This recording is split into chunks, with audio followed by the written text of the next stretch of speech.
مساء الخير حبايبي المشاهدين في كل مكان، مرحبا بكم في قناة نادي الكترونيك اتنين. انا دلوقتي انا بفك دلوقتي الخلاط ماشي بتاع المطبخ. ان في مشكلة، كانت السخن بتاعه مش شغال. فقلنا ايه هنفك ونشوف. لما اكتشفت معلومة قلت ايه نفيدكوا ونستفيد بيها مع بعضينا.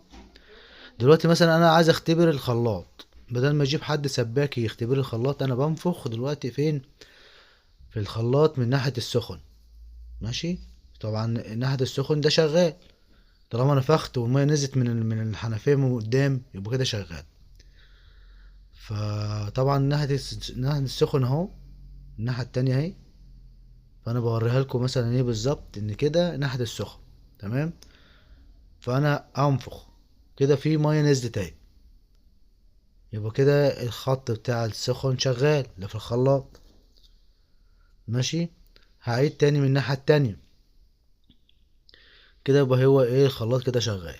تمام. خلاط كده ايه شغال. فانا قلت ايه نستفيد مع بعضنا بالمعلومة دي، بدل ما تجيب سباك يعني تاني وبتاع. كده انا هنفخ من الناحية اللي ايه البارد، ناحية الباردة، الناحية الباردة اللي في الخلاط شغالة تمام برضه، طالما نزلت معايا مية تبقى شغالة. تمام.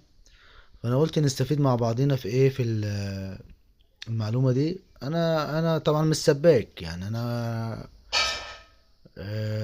طبعا فني غسالات وبوتاجازات وسخانات. برضه في نفس الكلام في ناس تقول لك ايه السخان ما بيشتغلش ليه؟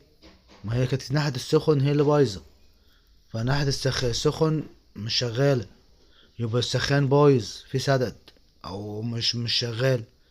فطبعا السدد ده ممكن تجيب فني يقول لك لا ده السخان فيه مشكلة ويلف ويدور على على العطل يعني ما يعرفش يوصل له. فطبعا ده دلوقتي بجرب لك تاني اهو ناحية السخن، يبقى كده الخلاط ده مش بايظ، كده الخلاط ده شغال مية في المية.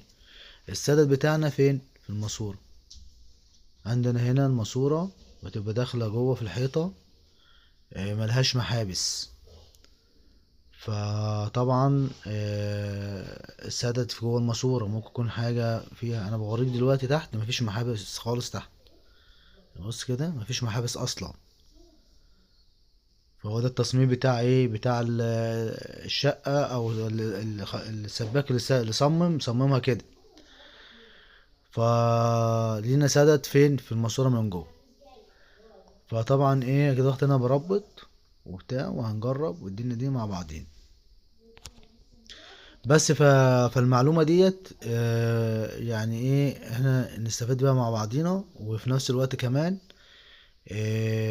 يعني معلومة مية مية ويا ريت بس تكون انت ايه استفدت وركز في الكلام.